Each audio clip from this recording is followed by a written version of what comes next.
जाएंगे बेहतरीन से प्लेटफॉर्म पे बहुत बहुत स्वागत करते हैं आपका। और आज ये होने वाला लेक्चर नंबर 6 आयोनिक इक्विलिब्रियम का, और थोड़ा सा पार्ट रह गया था उसको डिस्कस करेंगे और अपनी क्लास को एंड करेंगे। चलिए स्टार्टिंग करते हैं साइमल्टेनियस सॉलिबिलिटी से। साइमल्टेनियस जैसे इक्विलिब्रियम होता था वैसे ही साइमल्टेनियस सॉलिबिलिटी भी होती है। आपने सॉल्यूशन में AgCl भी लिया है, AgBr भी लिया है। AgCl Ag प्लस और Cl माइनस में टूट जाता है, और AgBr Ag प्लस और Br माइनस में टूट जाता है। अब आपको टें टें टें की आवाज़ सुनाई थी, यहाँ भी Ag प्लस और यहाँ भी Ag प्लस, तो यहाँ क्या आवाज़ आएगी? टें टें टें टें टें। माना कि इसका सॉलिबिलिटी क्या है? S है, तो ऑटोमेटिकली इसका सॉलिबिलिटी भी क्या हो जाएगा? S ही हो जाएगा। एक सेकंड देखो सब लिखा हुआ है, पढ़ते हैं। क्वेश्चन में कहा है कि जो KSP वैल्यू है वो AgCl की ज़्यादा होती है AgBr से, ठीक है। S1 का मतलब प्योर वाटर की सॉलिबिलिटी है। एसिडिक बफर की सॉलिबिलिटी को हमने S2 बोला है, बेसिक बफर की वैल्यू को S3 बोला, कॉमन आयन की सॉलिबिलिटी को S4 बोला, और साइमल्टेनियस की सॉलिबिलिटी को S5 बोला। AgCl है और AgBr है। होता क्या है स्टार्टिंग में? Ag प्लस Cl माइनस टूट जाता है, और AgBr Ag प्लस और Cbr माइनस में टूट जाता है। जो घुलेगा वही टूटेगा, याद रखना। अगर इसकी सॉलिबिलिटी ऐसे है, इसकी सॉलिबिलिटी S5 है माना हमने, तो इसका सॉलिबिलिटी भी S5 होगा और इसका सॉलिबिलिटी भी S5 की तरफ ही होगा। माना AgBr का सॉलिबिलिटी S है, तो ये भी S टूटेगा और ये भी S टूटेगा। सर एक सेकंड, ऐसा नहीं होगा सर। यहाँ Ag प्लस और यहाँ भी Ag प्लस, टें टें टें टें आवाज़ आएगी। यहाँ S5 है तो यहाँ भी क्या आएगा? S5 आएगा। अब सर ये भी टूटेगा और इसका भी सॉलिबिलिटी ऐड होगा, तो इसमें प्लस S ऐड कर देंगे। सर यहाँ भी टें टें टें आवाज़ आएगी और यहाँ पर भी प्लस S सॉलिबिलिटी इसमें ऐड हो जाएगी। तो इसका मतलब Ag प्लस की जो नेट सॉलिबिलिटी आएगी वो क्या आएगी? S5 plus 7। तो अगर AgCl का KSP वैल्यू बोलता है तो क्या आएगा वो? S5 प्लस S मल्टीप्लाई में S5। और KSP ऑफ AgBr पूछेगा तो वो क्या आएगा? S5 प्लस S ब्रैकेट में S। तो साइमल्टेनियस सॉलिबिलिटी को साइमल्टेनियस इक्विलिब्रियम की तरह ही सॉल्व किया जाता है। चलिए जिसके लिए करते हैं, आपके पास AgCl है और Ag2CO4 है। KSP इसका और इसका आपको दिया है। माना AgCl का जो KSP वैल्यू है वो S1 है, तो पहले ही S1 में टूटेगा और ये भी S1 में टूटेगा। टें टें टें आवाज़ आएगी। ये S1 है तो ये भी पूरा क्या बन जाएगा? S1 बन जाएगा। अब क्या होगा? ये 2 मोल थे, अगर इसका सॉलिबिलिटी S है तो ये कितने हो जाएंगे? 2s2 हो जाएंगे, और यहाँ भी S2 बनेंगे। अब साइमल्टेनियस इक्विलिब्रियम की वजह से यहाँ भी 2s2 ऐड हो जाएगा, तो Ag प्लस का जो कंसनट्रेशन है वो दोनों में, सॉलिबिलिटी जो फैक्टर है वो दोनों में क्या हो जाएगा? S1 प्लस 2s2 और S1 प्लस 2s2। तो KSP फॉर AgCl क्या आएगा तुम्हारा? S1 प्लस 2s2 ब्रैकेट में S1, और KSP फॉर Ag2CO4 क्या आएगा? S1 plus 2s2 and S2। दोनों को सॉल्व करेंगे, यहाँ से आपको S1 और S2 मिल जाएगा। पेपर में आपको वैल्यू दे रखा होगा, वहाँ से हम इसको क्या कर सकते हैं? इजीली सॉल्व कर सकते हैं। देखिए अलग अलग वैल्यूज़, अगर जैसे 0.1 मोलर Ag प्लस है, AgBr है और AgCl है, तो इसका भी सॉलिबिलिटी फैक्टर्स में जुड़ेगा, इसका कंसनट्रेशन भी जुड़ेगा, इसका भी जुड़ेगा और इसका भी जुड़ेगा।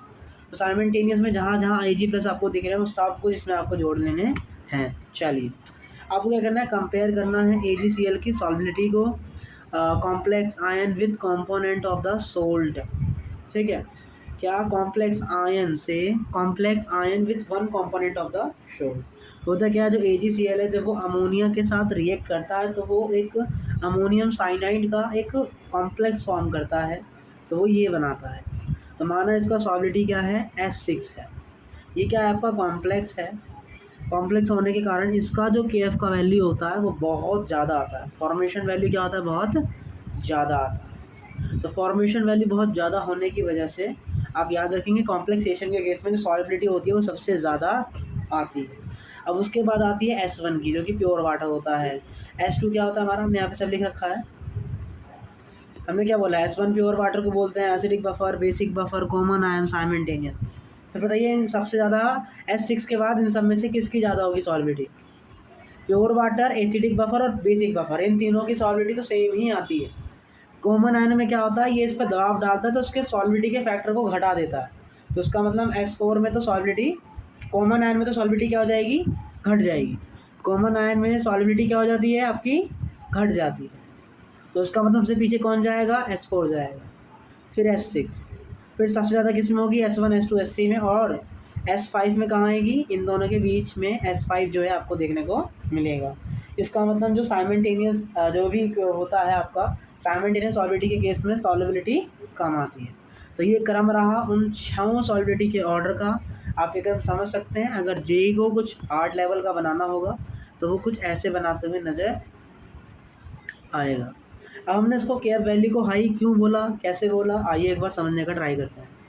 AgCl जब नॉर्मल था तो वो Ag प्लस और Cl माइनस में टूटेगा, लेकिन जब Ag प्लस अमोनिया से रिएक्शन करेगा तो वो अमोनियम साइनाइड बनाएगा का कॉम्प्लेक्स बनाएगा। ठीक है, माना मैंने कि सॉल्बिलिटी S है तो ये भी क्या हो जाएगा, S हो जाएगा, और ये भी क्या हो जाएगा, S हो जाएगा। अब इसमें से कुछ मोल, माना कि x मोल कम हो गए, तो वो S माइनस एक्स मोल जो हैं तुम्हारे अमोनिया के साथ रिएक्ट कर रहे हैं। देखो देखो देखो देखो तो ये ऐसा है, ठीक है, पहले ऐसा था। अब Ag प्लस ये कर रहा है, दोनों क्या है, साइमल्टेनियस इक्विलिब्रियम, तो यहाँ S तो यहाँ भी अपने आप x आ जाएगा। अब Ag प्लस कुछ कम होगा तो मैंने माना x कम हो गया, तो यहाँ भी क्या हो जाएगा, तुम्हारा x कम हो जाएगा। और यहाँ कितना कम होगा, इस माइनस की कंसिडरेशन C है तो यहाँ कम होगा C माइनस 2x, तो यहाँ आ जाएगा x। तो अगर मैं KSP वैल्यू लिखता हूँ ऊपर वाले के लिए तो वो क्या आएगी, S minus x into S आएगी। हम क्या बोलते हैं, एस में से जो x घटता है वो बहुत कम घटता है, तो हम उसको नेगलेक्ट कर लेते हैं और किसके सिमिलर मान लेते हैं, 0 के सिमिलर मान लेते हैं। तो यहाँ से x का वैल्यू क्या आ गया, s आ गया। इसका मतलब अमोनिया का कंसंट्रेशन क्या आ गया, C माइनस 2s। तो के एफ वैल्यू लिखेंगे तो वो क्या आएगी, x upon S minus x और C माइनस 2x का स्क्वायर। आप इसको 0 नहीं मान सकते, इसको हम एक दूसरा कॉन्स्टेंट मान देते हैं जिसको हमने y नाम दे दिया। इसका मतलब KSP बराबर क्या आ गया, YS, और KF बराबर क्या आ गया, S upon Y C minus 2x। तो C में से आप बहुत छोटा सा घटा रहे हो तो लगभग C के बराबर ही आएगा, तो C स्क्वायर हो गया। अब दोनों को आप भाग कर दीजिए, तो y से y कट जाएगा, s से s कट जाएगा, तो इस तरीके से s से s कट जाएगा। हाँ,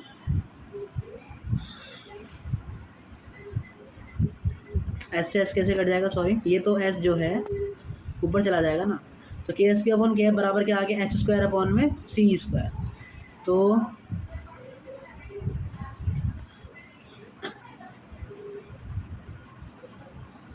हम भाग दिए हैं, भाग देंगे तो ये कट जाएगा ना, हमें तो सॉल्बिलिटी का फैक्टर चाहिए ना। ये काम करते हैं, गुणा कर लेते हैं। हाँ, गुणा करेंगे तभी तो y हटेगा, ये ज़्यादा सही लग रहा है। या एक काम करते हैं ना, s की जगह क्या लिख सकते हैं, नहीं तब भी अपना ये नहीं कटेगा, तो y की जगह क्या लिख सकते हैं, KSP अपॉन में s। यहाँ क्या लिख दिया हमने, KSP अपॉन में s। तो यहाँ से s स्क्वायर का वैल्यू क्या आ गया, C स्क्वायर KF KSP। तो यहाँ से सॉल्विटी क्या आ गई आपकी, रूट में KF KSP और C आ गई। और ये C क्या है, ये C माइनस 2x है, ठीक है। इसको हमने कोई कैपिटल C बोल दिया, आप नेगलेक्ट नहीं करेंगे, आप C माइनस 2x लिख के यहाँ पे काम करेंगे। तो यहाँ क्या आएगा, C minus 2s and root में KF KSP। तो जो S की सॉल्विटी है वो KF KSP के मल्टीपल से भी आ रही है और CV से मल्टीपल हो रहा है, कंसंट्रेशन की टर्म आ रही है, जबकि इससे पिछले वाले किसी भी केस में ऐसा कोई भी कंसंट्रेशन का टर्म हमें नहीं देखने को मिल रहा था। तो इसीलिए कॉम्प्लेक्सेशन के केस में सबसे ज़्यादा आपको सॉल्विटी देखने को मिलती है। जेईई मेंस लेवल तक या नीट लेवल तक इस लेवल पर कभी भी नहीं गया है, शायद वो एडवांस लेवल तक जा सकता है।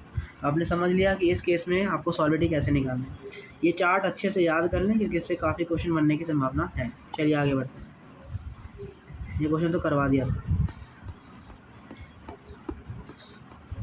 अब हम पढ़ते हैं अपना लास्ट टॉपिक इस चैप्टर का जिसका नाम है बफर कैपेसिटी। देखिए बफर कैपेसिटी होती क्या है, it is defined as the number of moles of strong acid और strong base added to 1 litre of buffer solution to change its pH by 1 unit. मतलब 1 लीटर के बफर सॉल्यूशन में 1 मोल strong acid या 1 मोल strong base डालने से अगर उसका pH 1 unit बढ़ जाता है, 1 यूनिट चेंज हो जाता है, तब आप उससे पता लगाएंगे कि उसकी बफर कैपेसिटी कितनी है।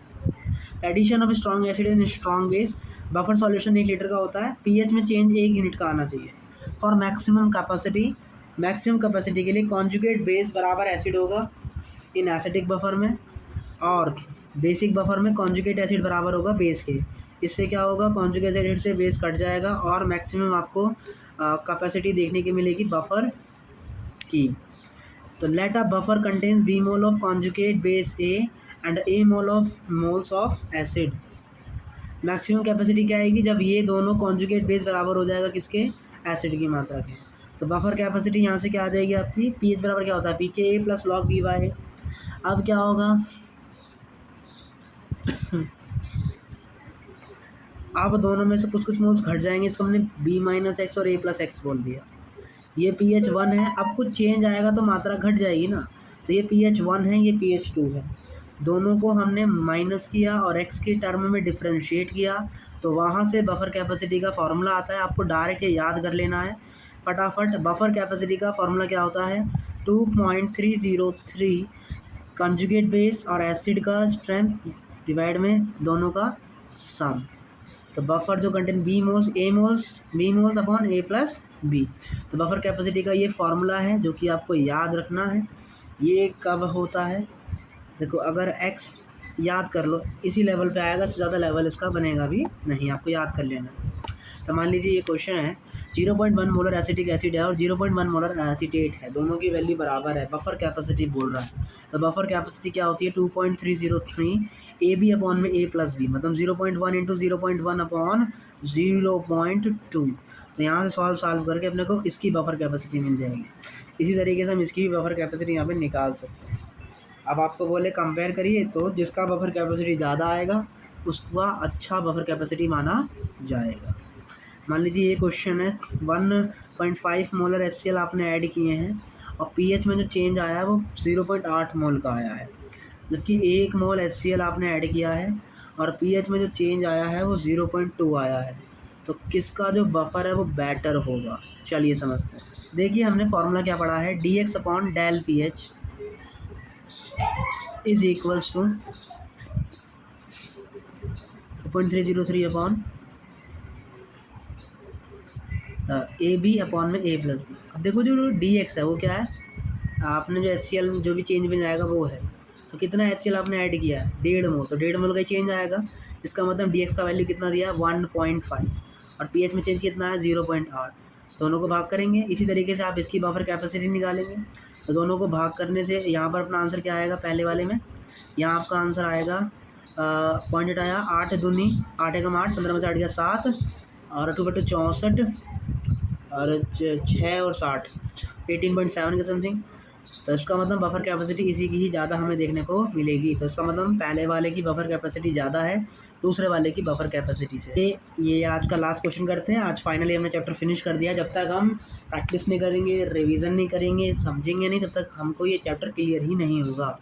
The solubility of AgCl will be maximum in which of the following. तो कॉम्प्लेक्सेशन के केस में आपकी सॉल्युबिलिटी सबसे ज़्यादा होती है। तो कहीं कॉम्प्लेक्सेशन हो रहा है तो हमें कहीं तो कॉम्प्लेक्सेशन होते हुए नहीं दिख रहा, अमोनिया के साथ कॉम्प्लेक्स बनाएगा वो कहीं नहीं है। तो दूसरा चीज़ चेक करिए, KCl के साथ में Cl आ गया, इसमें भी Cl आ गया और यहाँ पर आपका Ag+ आ गया। तो ये सब क्या शो करेंगे, common ion effect. Common ion effect की वजह से जो सॉल्युबिलिटी होती है वो घट जाती है और ये डीआयनाइज वाटर है, मतलब ये वाटर की तरह ट्रीट हो रहा है। तो वाटर के केस में सबसे ज़्यादा आपको सॉल्युबिलिटी देखने को मिलेगी किसकी, AgCl की। और ऐसा केस अभी हमने यहाँ पे डिस्कस भी किया था। तो खुश हो जाइए, आपका एक और चैप्टर फिजिकल केमिस्ट्री में हो गया है डन। आपका देखिए कितनी अच्छी बात है, स्ट्रक्चर ऑफ एटम कल तक डन हो जाएगा और उसके बाद सिर्फ आपका इलेक्ट्रोकेमिस्ट्री मंडे से चालू हो जाएगा, जो कि बहुत छोटी सी चीज़ है। और हम ट्राई करेंगे कि इन लास्ट के जो भी 2-3 दिन बचे हैं उसमें आपका रेडॉक्स रिएक्शन नामक चैप्टर फिनिश कर दें। उसके बाद आपका फिजिकल केमिस्ट्री में केवल 2 चैप्टर रहेगा, पहला केमिकल काइनेटिक्स और दूसरा इलेक्ट्रोकेमिस्ट्री। बस इसके बाद कोई चैप्टर नहीं है और ये दोनों स्ट्रिक्टली इम्पॉर्टेंट भी हैं और ज़्यादा टफ भी नहीं है। हमने सारे टफ कर लिए। थर्मो इक्विलिब्रियम सबसे टफेस्ट माना जाता है, सही से समझा है, चीज़ें करी हैं। अब आप अपना रिवीजन करने के लिए तैयार हो जाइए। आज से रिवीजन हम स्टार्ट कर रहे हैं। मिलते हैं अपने कल के लेक्चर में एक नए चैप्टर के साथ। तब तक टाटा बाय बाय, जय हिंद जय भारत।